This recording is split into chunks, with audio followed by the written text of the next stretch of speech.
If you sew garments, then you probably sew a lot of facings. A facing finishes raw edges of a fabric like a neckline. You interface it for structure and then usually hem the free edge. But there's a different finishing technique that might be new to you. You essentially face the facing. It sounds weird, but it creates a great, elevated-looking finish for your facings without having to hem them. It works for fusible and sew-in interfacing, and in this tutorial, I'll show you how it works for both. It's a fun, easy alternative, a surprisingly useful way to handle sew-in interfacing, and a great professional-looking trick to have in your sewing arsenal. And hey, I talk about facings a lot on this channel, so you can also check out my tutorial on how to sew an all-in-one facing for a dress with a center back zipper, and one for the burrito method for a pull-on garment. I'll link to those tutorials in the description. This technique is going to enclose the raw, free edges of a facing within a seam.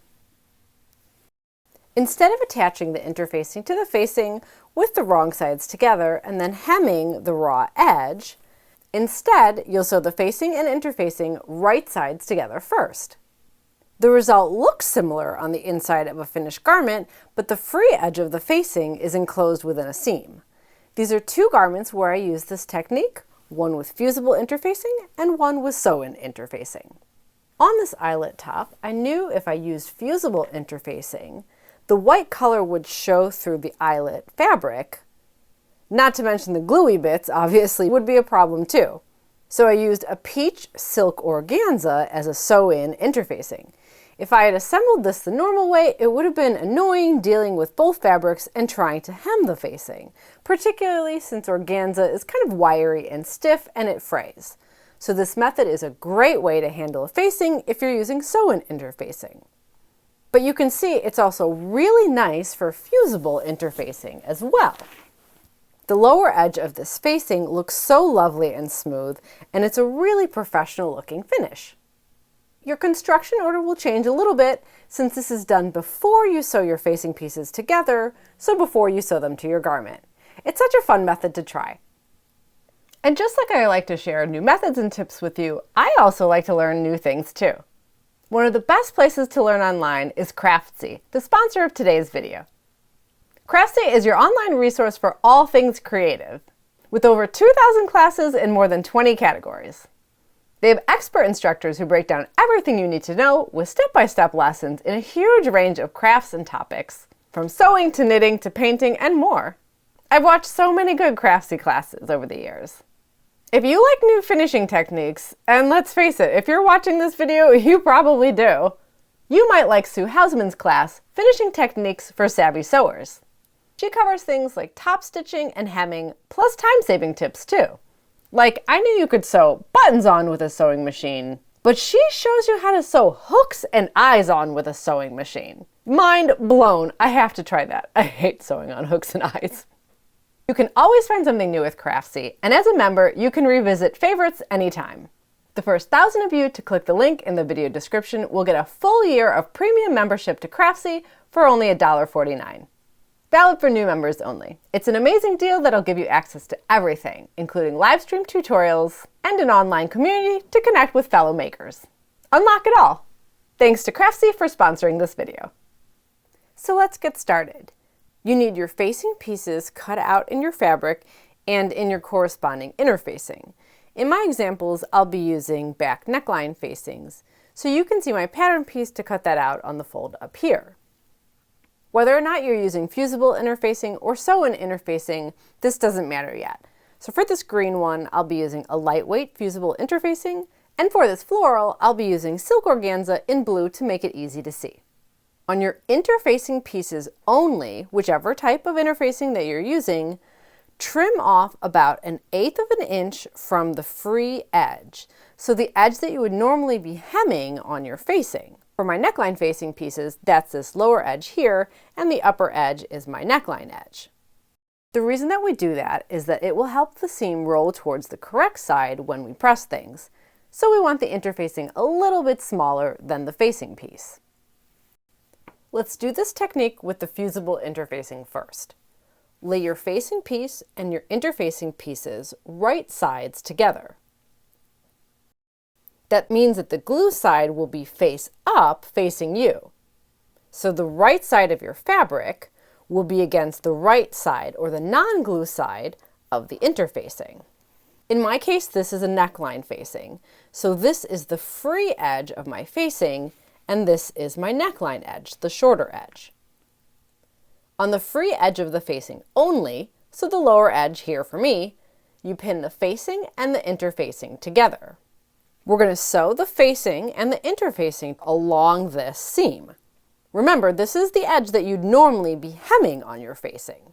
Usually the hem allowance for a facing is about 1/4 of an inch, so I recommend sewing this seam with 1/4 of an inch seam allowance too. So this free edge seam is done. With 1/4 inch seam allowance, you don't have to trim down the seam allowances further, and I didn't bother, but it can be nice to make it just a little bit smoother. Next, we're going to press the fusible interfacing to the wrong side of the fabric, but first we need to turn it so that the wrong sides are together, so that the gluey side is facing the back of the fabric. This will be a little weird at first since it all kind of wants to spring back open. You'll need to smooth out the interfacing to line it up with the fabric before pressing, but making sure that the fashion fabric is rolling towards the interfacing side at the seam line. It's just like you make sure a facing is rolling towards the inside of your garment. I like to take a few pins first, just stabbing them through my ironing board to keep things in place loosely before I begin to press. I start pressing at the lower edge, just a little bit at a time to kind of tack it together and make sure that the rest of it is nice and flat still. And then you just give it a good press all into place according to your fusible interfacing's instructions. This is now my clean finished neckline facing piece. On the inside of the garment that this would be sewed to, all you see is this lovely smooth lower edge. If you'd like, you could edge stitch this seam line too, although with fusible, it's not necessary to keep things nice and flat. You'll now do this for any other facing pieces and continue with your normal construction order. In many cases for garments, that will often be sewing two facings together, like sewing the front and the back neckline facings together at the shoulder seams. After you sew those facing seams, you'll press and trim down the facing seam allowances like normal. Now in some cases, like for a neckline like this, you could technically assemble your facing unit before this interfacing trick to make the seam go around the entire facing unit in one.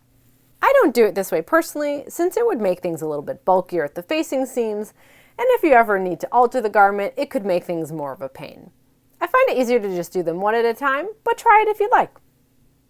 And here's what this looks like on the inside of a finished garment. You have a great finished lower edge for your facing, and it looks really nice from the inside too. It's an elevated finish and a nice alternative to a hem. Now let's do this with sew-in interfacing, where I think this method is really helpful. This is great for projects where you don't want to use fusible for any number of reasons. Sheer or eyelet fabrics, it's perfect for that. Or maybe you just don't have the right weight of fusible interfacing to pair with your fashion fabric, or you just don't like working with fusible. Whatever. The steps are the same up to the point where you press the fusible. You lay the interfacing on the fashion fabric, right sides together, pin that free edge that you'd normally be hemming, and sew that free edge of the facing with 1/4 inch seam allowance. If you're using a really sheer fabric or an eyelet, you will probably want to trim down the seam allowance further, so I'm going to do that here. Unless maybe you have a really loose weave fabric and you're worried that you won't leave enough seam allowance on the inside, I always recommend that you do a little test to see what works best for your fabric. Trimming is particularly helpful if there's a chance that the seam will be somewhat visible from the right side of your garment, like this eyelet top with these pretty big holes here. I did this facing method with this organza fabric, and you can see with my trimmed down seam allowances on the inside how discreet that looks with this eyelet fabric. By the way, for this one I did finish it off with edge stitching at the end. Now we just turn the interfacing towards the wrong side of the facing, just like we did for the fusible, and press. Again, make sure that the seam line is rolling towards the inside. Since this is sew-in interfacing and not fusible, you can actually press the seam allowances towards the interfacing. You could have understitched this if you wanted, but interfacing is so lightweight, it's not usually needed to get it to turn in nicely. But you can check out my understitching video for tips on that. And if any interfacing hangs off the edges of your fabric from that turn of cloth, just trim it right off. And here we are. This is now my clean finished facing piece with non-fusible interfacing. On the inside of your garment, all you'll see is this lovely, nice, smooth lower edge. Edge stitching around it is optional, but it can help keep things nice and flat after the laundry if that's relevant for your fabric type. This trick doesn't have to be limited to neckline facings though. Pretty much anywhere your pattern has you hem the free edge of a facing and you're interfacing that facing, you can try this construction method. Try it on armhole facings or even the front facings of a button-down shirt. It's a great, elegant looking way to elevate any of your facings. Check out one of these other tutorials for more sewing tips, and I'll see you again soon with more vintage sewing.